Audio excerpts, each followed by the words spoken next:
Hey, turn with me to Psalms chapter 46, and before we get into it, I just want to say again a few things. One, thank you, Joy and Amanda, for taking the lead these last 2 weeks.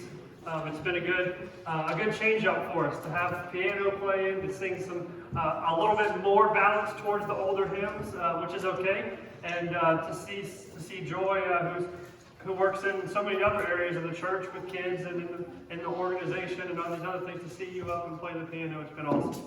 So thank y'all for that. Dustin is trying to get back home tomorrow, cutting his trip short a little bit, so be in prayer for him as he attempts to fight the airlines and all of that is getting back into the country. So hopefully that goes smoothly, because I know his family's missing him and wants him to be back here. A couple things that I talked about earlier, some that I did talk about, some that I didn't. We finalized, or almost finalized, some upgrades to the video system and things like that in the church this past week. With that said, we now have a good, fixed, clear, crisp audio feed, video feed going back to the nursery, so you can see everything that's going on in there.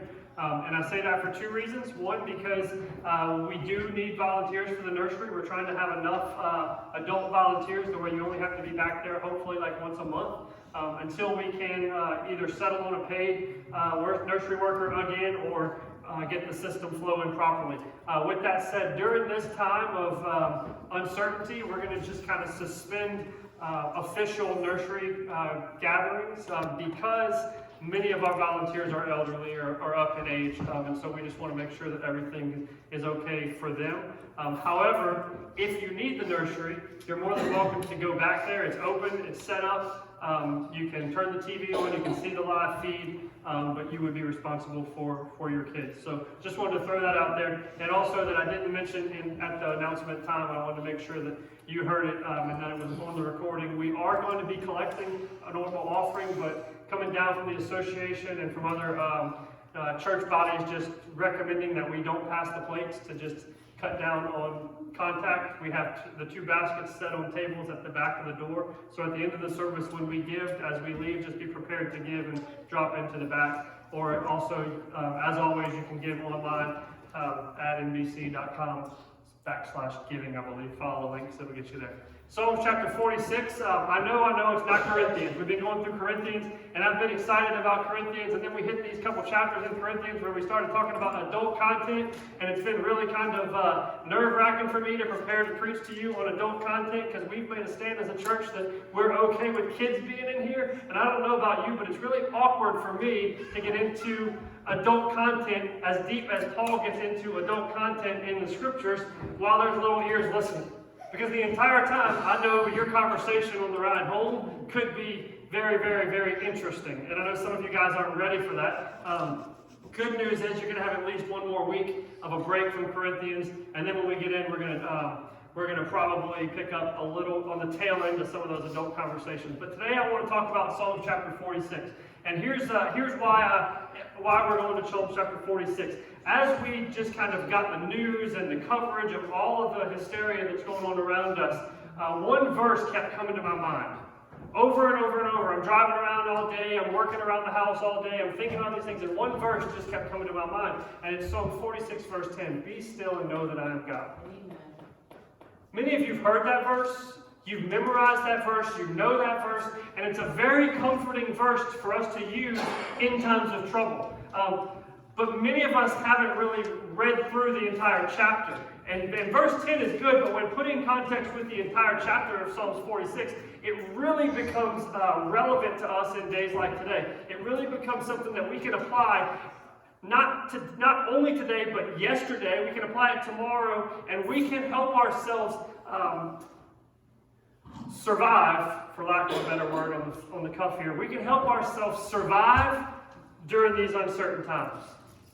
We can help ourselves maybe be a little bit more at peace by being still and knowing that He is God. I'm going to read chapter 46. It's only 11 verses. I'm going to read it to you, and then we're going to have 8 points today. Are y'all okay buckling down for 8 points?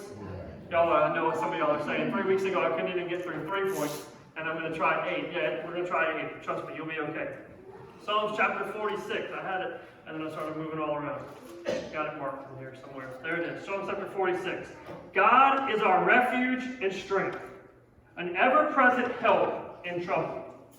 Therefore, we will not fear, though the earth give way, and the mountains fall into the heart of the sea, though its waters roar and foam, and the mountains quake with their surging.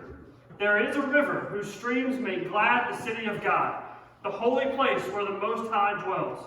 God is within her. She will not fall. God will help her at break of day. Nations are in uproar, kingdoms fall. He lifts his voice, the earth melts. The Lord Almighty is with us. The God of Jacob is our fortress. Come and see the works of the Lord, the desolations he has brought on the earth. He makes war cease to ends of the earth. He breaks the bow. He shatters the spear. He burns the shields with fire. Be still and know that I am God. I will be exalted among the nations. I will be exalted among the earth. The Lord Almighty is with us. The God of Jacob is our fortress. So today I want to give you from that passage written by, the title says, that by the writer of Songs. Many people would believe that those that are titled by the writer of Songs mostly attributed to David. You know the story of David probably. And David spent a lot of time in the palace writing for the king, entertaining the king through writing his songs and singing and just bringing a sense of peace into the palace. And so today we're going to get 8 reminders for times of trouble. You ready for them? Yes, sir. Yes. Okay, can't touch each other, but you can talk back. Okay? Number 1, God is our refuge in time of trouble. God is our refuge in time of trouble. You see that in verse 1. It says, God is our refuge and strength, an ever-present help in time of trouble. So what is a refuge? A refuge is a refuge by definition, a condition of being safe or sheltered from pursuit, danger, or trouble. So God is the one who shelters us or keeps us safe from pursuit, danger, or trouble. Now, throughout this sermon, we're going to say the word trouble a whole lot. And immediately, and rightfully so, one thing that we're all facing and we're all dealing with as a trouble or an inconvenience in our life is this virus that's going around, right? But this whole sermon is not specifically, it's not just isolated to the virus. Like, we've got all kinds of troubles that we face. Some of you guys are facing relationship troubles, financial troubles, work troubles, social troubles, other sickness troubles. You don't know what the future holds. There's all kinds of things. And no matter what it is, the struggle that you're going through, God is your refuge. Yes. Right there in Scripture, God is your refuge. Everyone needs a refuge. Whether you believe it or not, some of us feel like we're invincible. But everyone needs a refuge. And here's what's interesting to me as I read through that and thought about that concept. As it says, God is our refuge in trouble. God is not only there to provide safety and to provide refuge, but to be our refuge. You see the difference? One small word in the passage, is. Doesn't say God can point you to refuge or safety or security. Doesn't say God can eventually provide that for you. No, God is that. At all times, He is that. He's protecting us in ways that He sees fit. As this virus begins to spread across our culture, and God forbid, some of us maybe even come in contact with it and have to deal with some of the effects of it. God is protecting you and me how He sees fit. Don't believe me? Watch, He's done it all through Scripture. What about Moses? One of my favorite stories in all of Scripture, Moses finds himself following the direction of God, leading the people of Israel, and he's all of a sudden trapped at the Red Sea. And I think, if I'm reading into Scripture right and I'm understanding human personality right, I think Moses probably gets to the end of the Red Sea and sees this army back behind him and says, wait a minute, God, I thought you were protecting me. This is not how this is supposed to work out. But God is always protecting us, even when it doesn't seem like it for us. He's protecting us in the way that He sees fit. So what does He do for Moses? Instead of causing him to die on the edge of the Red Sea, He parts the waters and lets him walk through on dry land. He's protecting. What about Joshua? The story of Joshua. So God's revealing to the people that there's going to be a time when they possess the promised land, and He sends some spies into the land, and the spies go out and they come back to the people, to the authorities, and they report, man, those people over there are massive. They're giants. Matter of fact, we look like grasshoppers to them, and they think that we're grasshoppers. Which is crazy because, like, how do you know what somebody else thinks? Right? They already come up with this mentality that if we feel defeated, then certainly they feel like that we're an easy defeat. But then when you read later in Scripture and they go in, and the spies go in, and they're talking to the prostitute Rahab, she says, oh, I know you people. You guys are the grasshoppers. Right? No, she says this, I know you people, and all of our people fear you because they've seen what the Lord has done on your behalf. And then Joshua leads an army of people around the massive city of Jericho and defeats the city, destroys the city by blowing horns. How ironic is that? God has a way of protecting us in his own way, even when we don't see it. What about Gideon, whose army defeated a massive army with just a handful of people and no weapons?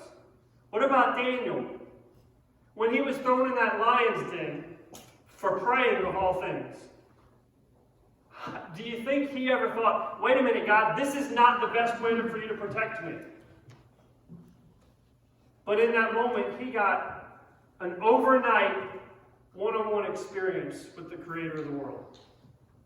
He got to see that God could protect him in any circumstance. Shadrach, Meshach, and Abednego thrown in the fire. And when sitting in the fire, the others outside say, wait a minute, didn't we throw 3 in? And now we see 4? They got to see that God was protecting them by being involved in the fire with them. So you may not see how God's protecting you in your time of troubles. You may not see how he's your refuge, but I promise you, it's been all throughout history, God is present. He's there. He's being a refuge for his people. Point number 2, God is our strength in trouble. Not only is our refuge, verse 1 says, God is our refuge and our strength in times of trouble. We search for strength in so many different ways, and many times that leaves God completely out of the picture. We search for strength in our acceptance with other people. The more people I can be accepted by, the better I'll fit in. The more people I'll be accepted by, the happier I'll feel. And everything will be right in my life if everyone else just looks on me with favor. And instead of setting our eyes on Jesus, we search for our strength, sometimes, some of us, by over-medicating. If I could just get this into my body, then I'll feel better. If I could just do this, then I'll have strength. If this just worked out properly, then we get this chemical imbalance instead of focusing on Christ. We search for strength in our life by our position. The higher up the corporate ladder I can climb, the more money I make, the better I am in my workplace, then the more strength I'll have. Where in Scripture talks about the strong will be humbled, the humble will be exalted. So many different ways we try to gather strength, but our true strength comes from the Lord. Our true strength always comes from the Lord. Point number 3, I told y'all we were going to fly through these, right? God is always present in spite of our trouble. God is our refuge and strength, an ever-present help in trouble. What I love about this is it reminds us God's not just our refuge. He's not just our strength when things are going well. God is not absent or unaware of our troubles. God is not absent or unaware of a coronavirus. God is not absent or unaware of your financial situation. God is not absent or unaware of your cancer diagnosis. He's not absent or unaware of your marital struggles or your relationship issues. He's not absent or unaware of the consequences that are coming about by the sin in your life. He is an ever-present help in times of trouble. What does that mean? That means we're not left to figure out our troubles on our own. That should give us comfort.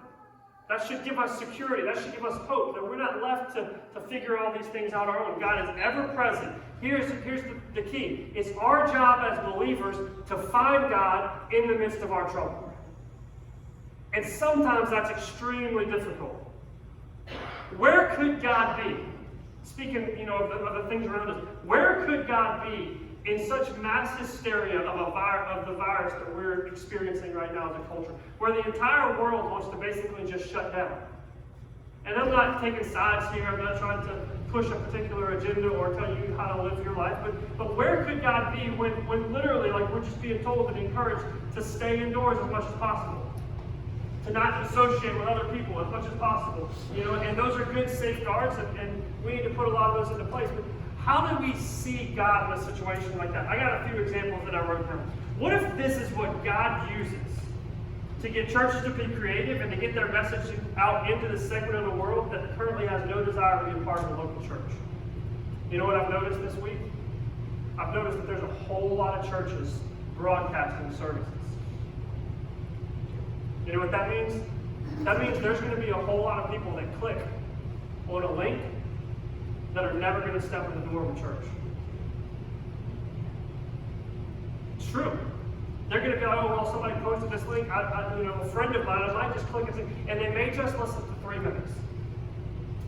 But there's going to be a whole lot more exposure this week to the gospel from people outside of the church than there ever would have been by just saying, hey, why don't you come to church with me? And that's good, and I encourage that. You know me. If you've heard me preach, I want you bringing people here. But what if this is God's way to allow church leadership and church staff and active church people to start getting creative about how we get the gospel to people who don't care to be here? Would it be worth it? Absolutely. What if this was God's way to wake up Christians to the frailty of human life? The reality of the eternal destiny of mankind. We truly are, as James says, a vapor here today and gone tomorrow.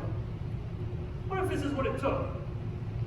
If it took the media and all the politicians and the leaders of countries all around the world just to possibly, in your opinion, possibly overreact, if that's what you're calling it. What if that's what it took for us to finally realize how frail we are, physically and spiritually?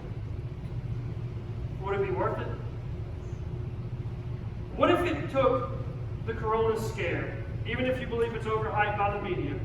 What if it took this scare for the church to return to the ways of Christ by interacting and loving with those who were most affected by a tragedy?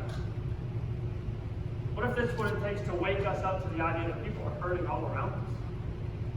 And we just don't see it because we push ahead so focused on our day-to-day that we're blinded by the day-to-day of the people around us.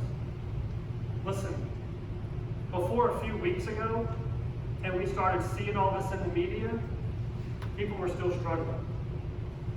People were still hurting. People were still living without. People were still lost.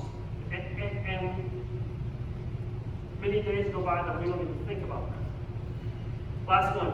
What if God uses this scare, this trouble, this struggle, to cause the lost to consider their spiritual faith and return to Christ? What if? What if there's lost people all over the world today, tomorrow, next week, who finally start thinking about their spiritual faith because they're scared to die? Would it be worth it? Yes. Sometimes as believers, we serve a God, and I hate to break bad news to you, we serve an eternal God, so sometimes we have to go through temporary inconveniences for the big picture to play out. Moses had to wander in the desert for 40 years. All throughout Scripture, people face struggles and then they saw triumph. So what happens if it's the trial that opens the eyes and starts revival? I believe it would be well worth it to have a few days off of school, to have a few days off of work, to have a few days confined where you and then begin to see the move of God all throughout the world. Number 4, reminders for times of trouble. God speaks into our trouble. No matter what trouble you're facing this week, no matter what trouble you're living through, God is speaking into your trouble. Verse 6 says, nations are in uproar, kingdoms fall, he lifts his voice and the earth melts away. Now, the earth's not literally melting away. He's using symbolism here. He's reminding us that things happen when the Lord speaks. So far, God is our strength, God is our refuge, God is present. But check this, He's not just present in our trouble, He's active in our trouble. This doesn't mean that He's the cause of the trouble. It means that when trouble comes, He doesn't just sit back and idly watch. He's active in our trouble. It also doesn't mean that He removes all of our trouble or works in our troubles the way that we want Him to work in our troubles. Instead, He works in the way that He knows is best for our good. He speaks into our troubles. And if God indeed speaks, we need to realize that when He speaks, big things happen. Verse 6 says, kingdoms fall, the earths melt. When He spoke in Genesis, let there be, and all of the heavens were created. Let there be, and the earth separated from the water. Let there be, and animals came into existence. Let there be, and we saw light, and we saw space, and we saw all of these things. And none of that happened from carpentry. All of that happened from the voice of God. At that point, none of it was really happening from the biological reproduction system. It was happening from the voice of God. When God speaks, big things happen. That's not just Old Testament people. That's still happening today. When God speaks into your trouble, big things can happen. The entire earth can change at the sound of the voice of the Creator. The creations, us, our entire circumstances can change at the voice of the Creator. Y'all believe that? Listen, if we don't believe that God can change circumstances, then we might as well shut the doors and go home. He can change circumstances. And if you don't believe that, start at base level. What has He changed in your life? Hopefully, He's changed you from sinner to recovering sinner, to saved sinner, right? Someone who was dead in your transgressions to someone who's now alive in Christ. Not perfect in Christ, alive in Christ. And that's base level. So if He can do that in your life, then certainly He cares enough about you to start changing some of the circumstances in your life. Now listen, God's not going to answer every prayer the way you want it answered. But He's going to be there, and He's going to listen, and at the moments He decides to speak, something amazing can happen. We've got to be ready for it. We've got to be calling for it. We've got to be looking for it in our lives. Listen, there's nothing more powerful for you and I to do right now than to begin to pray for the people around us. Look, we can't cure the disease. We can't fix the financial struggles on our own. We can't provide the jobs for all the people who are without. But we can pray to the Creator of the universe who speaks and changes the world. And when we do that, man, I'm telling you, when we do that, big things can happen. What a testimony it would be if we could look back a month, 2 months, 3 months from now and give credit to God for a miracle. Some of us are going to miss it because we don't see God as ever present. Number 5. God is present and protecting us in our troubles. Verse 7, the Lord Almighty is with us. The God of Jacob is our fortress. Now, if you're taking notes, which I hope you are, some of you guys are saying, wait, didn't we already have that point? Yeah, we did. I repeated a point. Why? Because it's in there twice. The psalmist, likely David, said it twice. And if it's important enough for him to repeat it, then maybe we ought to repeat it as well. He's present and He's protecting us in our troubles. Point number 6, God fights for us during our troubles. Start with verse 8. Come and see what the Lord has done. The desolations He's brought on the earth. He makes war cease to the ends of the earth. He breaks the bow and shatters the spear. He burns the shields with fire. He fights for us during our struggles. The Bible talks about God as a warrior, as someone who is active in fighting against the evil, as someone who is on your side. He fights for us during our troubles. Point number 7, God is present and protecting us in our troubles. Anybody taking notes? Third time. Verse 11, the Lord Almighty is with us. The God of Jacob is our fortress. I know we skipped verse 10. We're going to get to that in just a second. And I know you've already had this point twice, so it's the third time. You've got it in your notes if you're taking notes. The Lord is present and protecting us in our troubles. Because if it's important enough for the psalmist to emphasize it 3 times, then it's important for us to sear into our memory. Yes? He's present and He's protecting us. The Lord Almighty is with us. The God of Jacob is our fortress. Point number 8. God uses troubles to point us back to Him. God uses troubles to point us back to Him.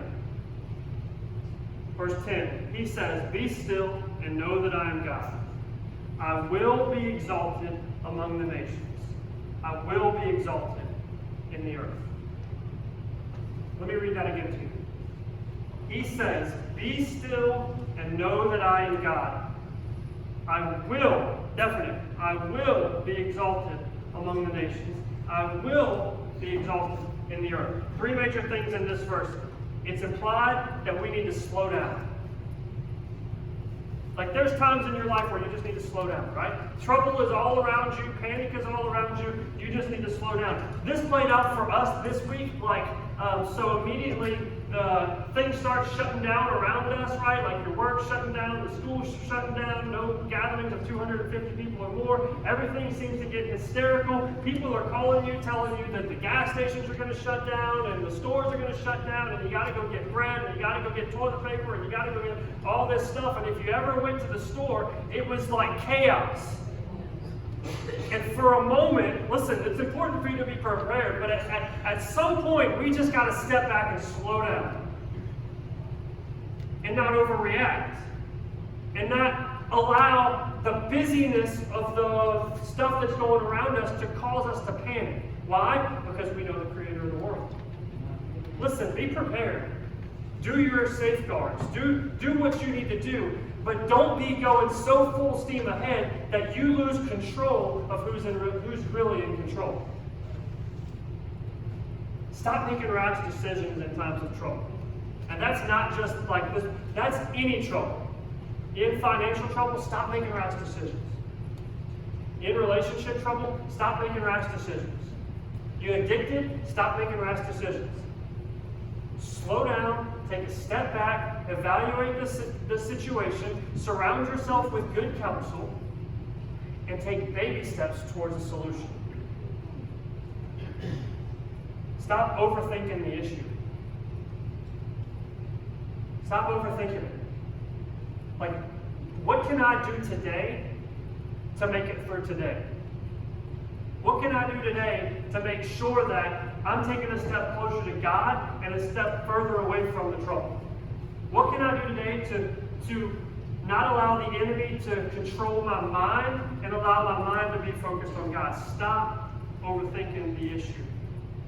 Your rapid reaction could lead to unnecessary fear.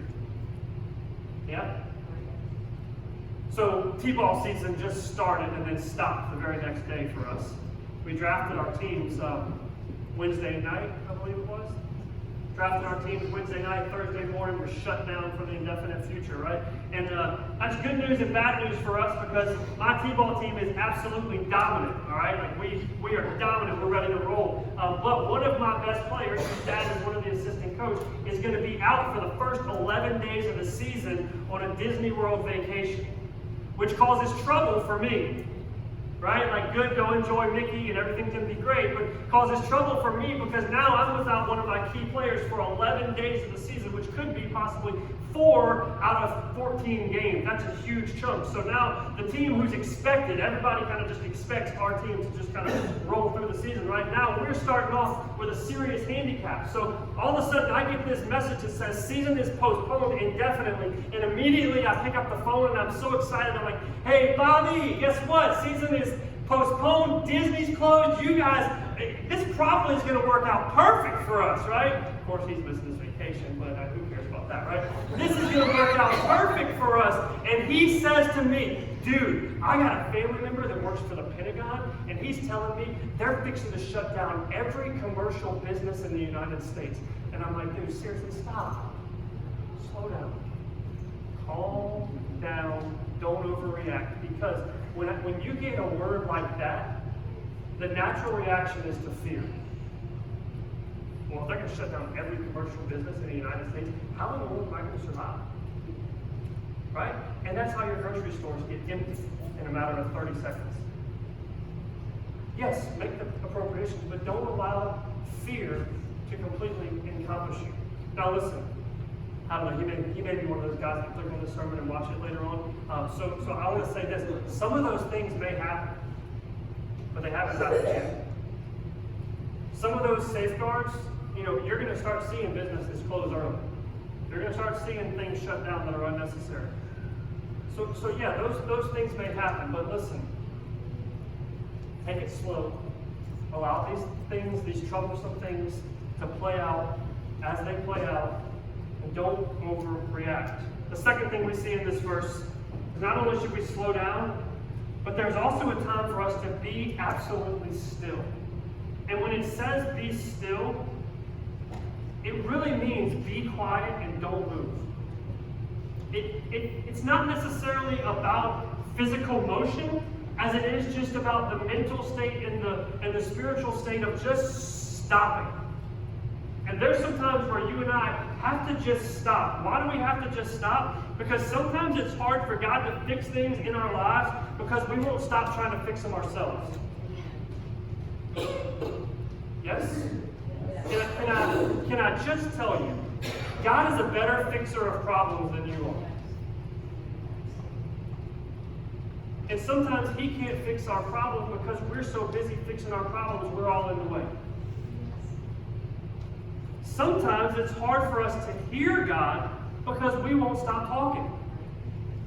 You've got answers, you've got solutions, you've got words, you've got this, you've got that, and God's already got it all written out.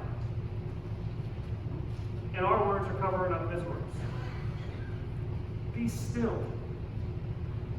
The reason it's hard for us to be still is because we've forgotten what David says next. The third thing that jumps out in this verse is that when we slow down, when we be still, we can know that He is God. That carries a level of confidence that many of us are lacking. Now, we've gone to church for a long time, most of us, and we've heard it that He is God, but it's really hard to get into the practical, daily, minute application of our life to really believe and to really know that He is God. There's an old hymn, I know whom I have believed in, and I am persuaded that He's able to keep that which He's committed unto Him against that day. Like if we really know that He's God, and we really believe that He's God, we can start having some rest in this trouble. In the midst of world hysteria, in the midst of whatever personal troubles you're going through, you be still and know. Not just think, know that He's God. Not just believe, know that He's God. Not just hope, not just wish, be still, know that He is God. Listen, there's some things in life that you and I, we have to absolutely know. And this is one of them. And when you begin to live like you know He's God and He loves you and He cares for you and He's got your best at heart no matter what the outside circumstances say, when you begin to live like you know that He's God, you're all of a sudden empowered. You may be quarantined, but you're empowered. You know what's good about a quarantined, empowered person? They're still thinking spiritual. They're still thinking about the lost. They're still thinking about, and listen, God can work even when you're quarantined in your house. Because He speaks. He hears us. He speaks. He responds to our prayers. He speaks. Don't doubt it. Trust it. Know it. Reminds me of a time one of my kids got hurt in a baseball game. He got hurt. He got hit with a metal bat right in the lip. So this is a really important time in the game, right? We're playing a really good team, and we've been kind of struggling that season. And he gets hit right in the mouth right before he's about to come up with runners on base. One of my best hitters that I've got coming up, runners on base. He gets hit in the bat, standing by the dugout, right in the face, and his mouth is bleeding. And all of a sudden, I see people like freaking out, right? And I'm like, what in the world's happening? We're fixing to win this game, and the power hitter's coming up. What in the world? And he's got blood just coming everywhere. And he's scared. He's screaming. You would have thought that he was dying. In fact, he thought that he was dying. Truth is, once I got to look at him, I was able to say, hey, do you trust me? Yeah, of course he trusts me because I'm his dad. I said, you have to trust me. And I know that it hurts right now, but it's going to be okay. And in a few minutes, because he trusted his dad, and he trusted the words, it's going to be okay.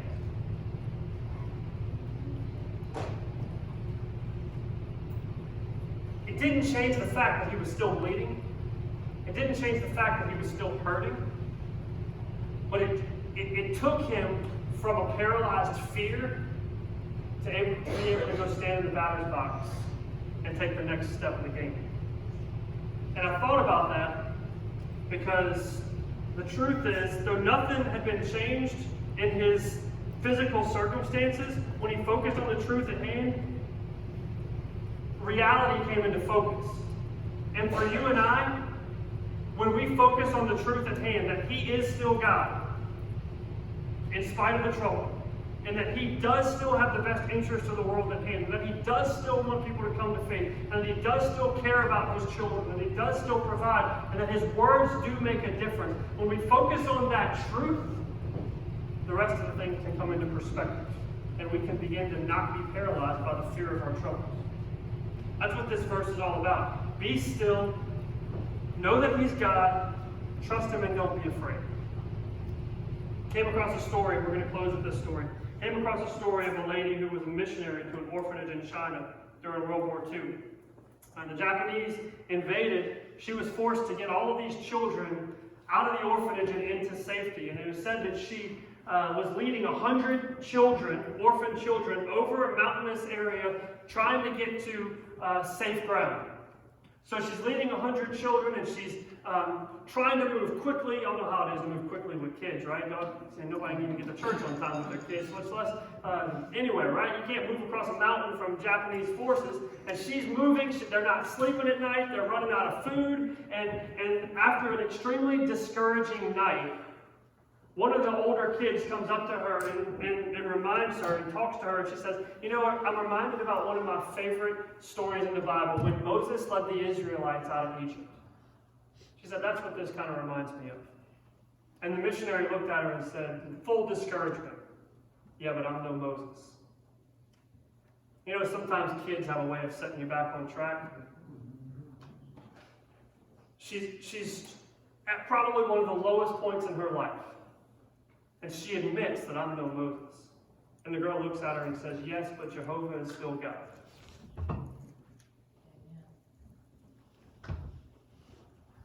Here's the deal. You're not Moses.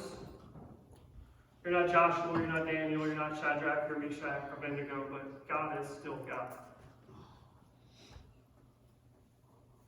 Regardless of your trouble. Regardless of what we're told tomorrow, or next week, or next month, God is still God. And the God I know, and the God I believe in, is not giving up His throne anytime soon. So how do we move on from here? Be still and know that He's God. Know that He is your strength. Know that He is your refuge. Know that He is your source of hope. Know that He's fighting for you. Know that He provides for you and He protects you during this time of struggle or whatever troubles you may be going through outside of the chaos around us. Be still and know that He is God. What if this was all for spiritual purpose, for spiritual refocus, for personal refocus? What if? Would it be worth it? We're going to have a time of invitation. Joy's going to come and it's just going to be instrumental. And as she comes and just plays a few lines of the song that she's going to play, my encouragement for you is this. Let's take a moment to recalibrate ourselves spiritually. Let's take a moment to commit to refocus on the big picture. Right? Not on the troubles that are around us, but on the big picture. And how God may be moving.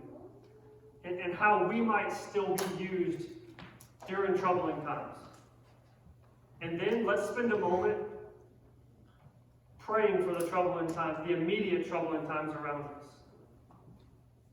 You know, we don't know what tomorrow holds. We don't know what next week holds. We know that things are going to slow down a lot for most of our personal lives. But let's begin praying that we see God do something big. That we see God move when everybody else, when all the lost, when all the people who aren't focused on God think that it's the end of the world, that it's the beginning of a revival for the church of God. Let's spend a few minutes praying. Joy, would you play for us?